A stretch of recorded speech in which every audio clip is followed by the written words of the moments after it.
We've got an exclusive investigation for you tonight. The president of South Africa, Cyril Ramaphosa, has begun, and you may have seen this in the press, seizing land from his own citizens without compensation because they are the wrong skin color.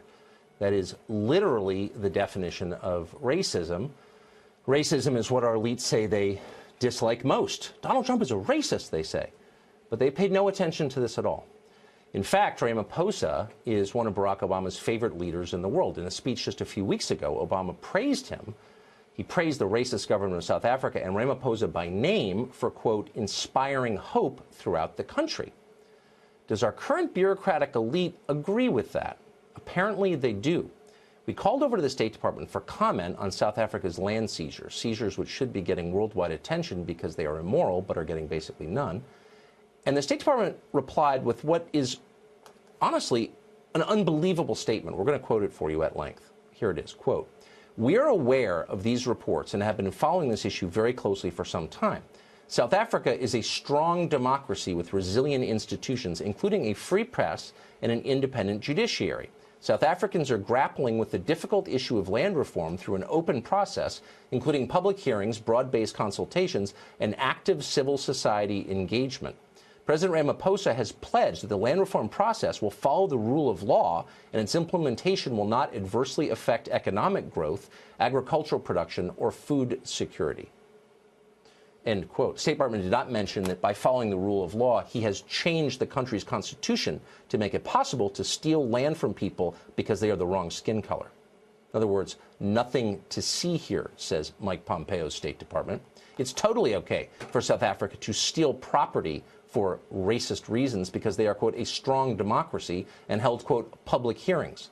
Criminals, take note, find a buddy, start robbing State Department employees on their way to work. By their logic, as long as you outnumber them, they'll be okay with getting robbed because it's democracy. Marian Tupy is from South Africa. He spent a lot of time studying that country and the region. He now works at the Center for Global Liberty and Prosperity at the Cato Institute. We talked to him about this recently. Here's our conversation. I thought the whole point of the new South Africa and the reason the rest of us were excited to see it in 1994 take shape is because it rejected racial discrimination. And yet the government is now embracing it. Or am I missing something? No. In a free and civilized society, we don't take people's stuff on the basis of the color of their skin. It was wrong when it took place under apartheid. It is wrong now. And it would be a tragedy if South Africa were to repeat the same mistakes it did in the past.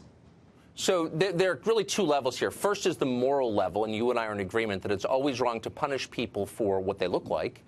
But second is the effect that it will have. We saw something similar to this happen in neighboring Zimbabwe. What happened when land was seized there on the basis of skin color? 18 years ago, the governing party of Zimbabwe, ZANU-PF, was threatened with electoral loss. And in order to shore up its support amongst the electorate, it decided to expropriate the farmers of Zimbabwe.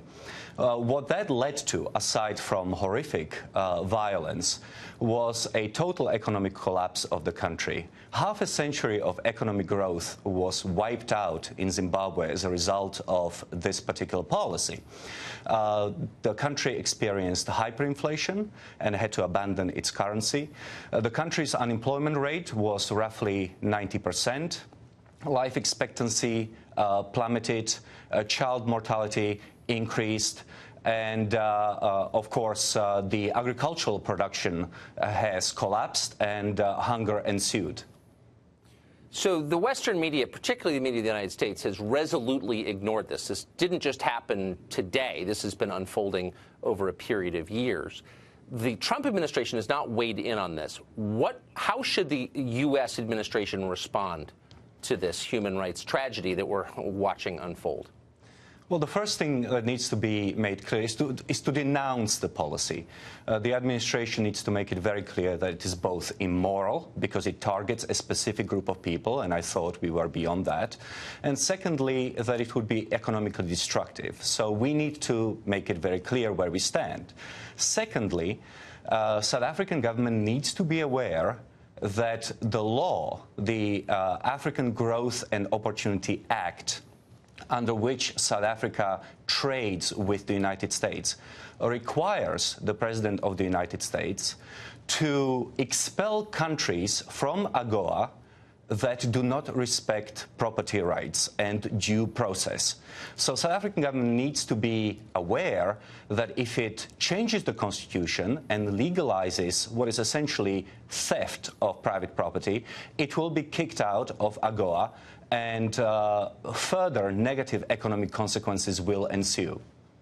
Why would former President Barack Obama, just several weeks ago, publicly praise a racist like Cyril Ramaphosa? Why would he do that?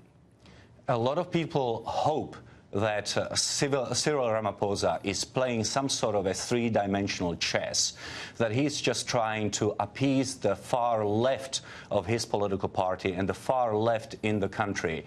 But ultimately, he doesn't really believe in what he explicitly says he believes. Cyril Ramaphosa has said that by expropriating the farmland, the privately owned farmland in South Africa, he's going to create the Garden of Eden in South Africa. He's going to turn South Africa into hell, just like Zimbabwe is a complete catastrophe. And so Barack Obama should pick up the phone, call Cyril Ramaphosa, and tell him that if he wants to continue to enjoy the good press he's been having, he needs to reverse policy that he is set on and behave in accordance with normal rules that define and characterize free countries. Yeah, I wish he'd said that in public when he had the chance, but of course he didn't, being a coward. Marion, thank you very much for your deep knowledge on this subject. I appreciate it. My pleasure.